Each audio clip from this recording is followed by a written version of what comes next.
Quinta-feira, dia 13 de outubro. Descansando com os antepassados. O primeiro texto que nós vamos ler hoje está no livro O Desejado de Todas as Nações e diz o seguinte para nós: O testemunho é este, que Deus nos deu a vida eterna, e esta vida está no seu Filho. Aquele que tem o Filho tem a vida. 1 João, capítulo 5, verso 11 e 12. E Jesus disse: Eu o ressuscitarei no último dia. João, capítulo 6, verso 40. Cristo se tornou uma mesma carne conosco, a fim de que possamos nos tornar um só espírito com Ele.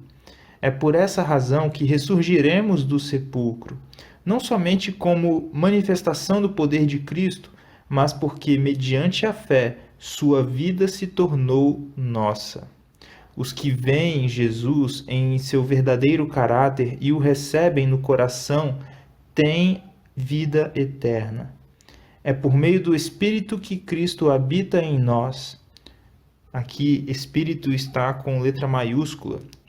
É por meio do Espírito Santo que Cristo habita em nós. E o Espírito de Deus, recebido no coração pela fé, é o princípio da vida eterna.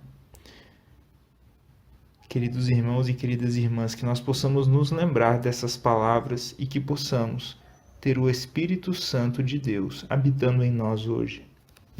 Agora, o próximo texto que nós vamos ler está no livro Profetas e Reis. Vejam só o que ele vai trazer para a gente. Eliseu não teve a oportunidade de seguir seu mestre numa carruagem de fogo. Eliseu foi o sucessor de Elias. Elias, ele não viu a morte, ele não morreu, ele foi levado para o céu, né? E aí, Eliseu, que foi o sucessor de Elias, não teve esse mesmo privilégio. E ela continua dizendo aqui: em vez disso, o Senhor permitiu que ele sofresse de uma prolongada enfermidade. Durante as longas horas de sofrimento e fraqueza humana, sua fé permaneceu firme nas promessas de Deus e sentiu sempre à sua volta os mensageiros celestiais trazendo conforto e paz.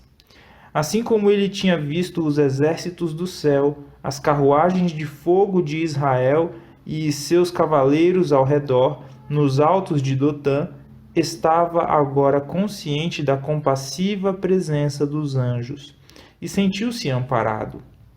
Vejam só, vocês lembram da história de Eliseu, quando ele fica cercado pelos exércitos, acho que é do rei da Síria, e ele não tem medo, porque ele vê o exército de Deus em volta, cheio de carruagens de fogo, e ele fala para Deus abrir os olhos do servo dele, para que ele visse também, para que ele ficasse tranquilo.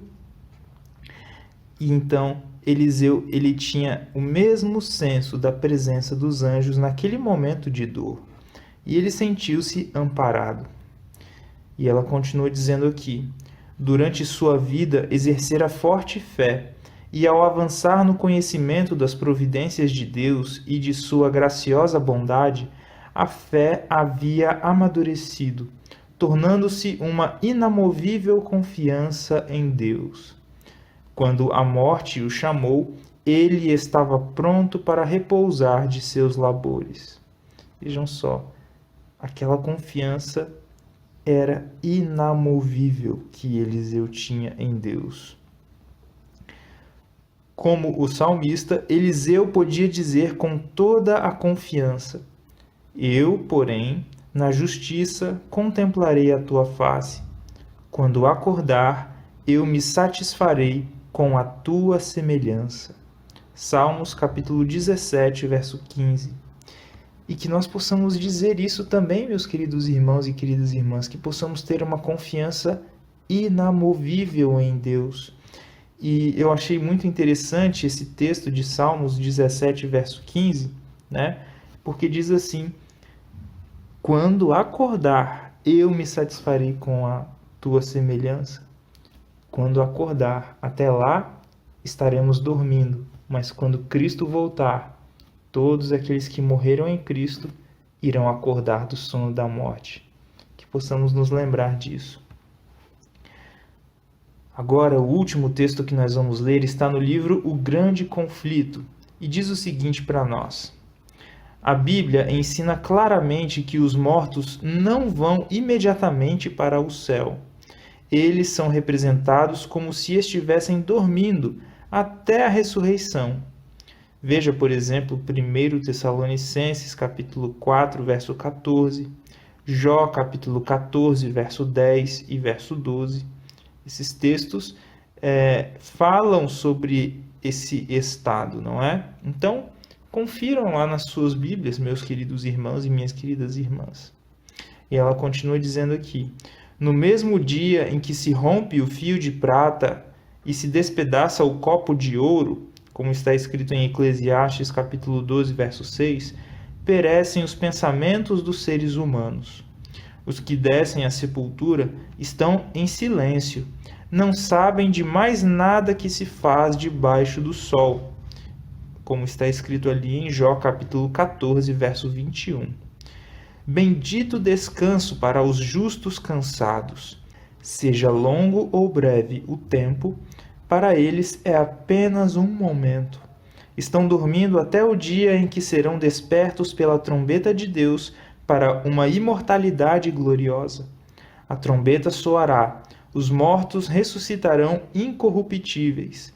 E quando este corpo corruptível se revestir de incorruptibilidade e o que é mortal se revestir de imortalidade, então se cumprirá a palavra que está escrita: tragada foi a morte pela vitória. 1 Coríntios capítulo 15, versos 52 e 54.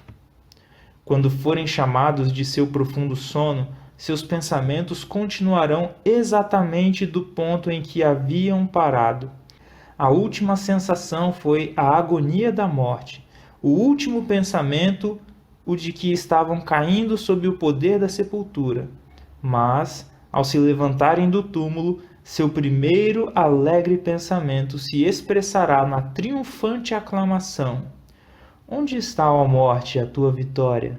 Onde está, ó morte, o teu aguilhão? 1 Coríntios capítulo 15, verso 55. Que nós possamos ter essa confiança em Deus, meu querido irmão, minha querida irmã, e que nos lembremos dessas palavras, não é? Um grande abraço e até a próxima, se assim Deus nos permitir.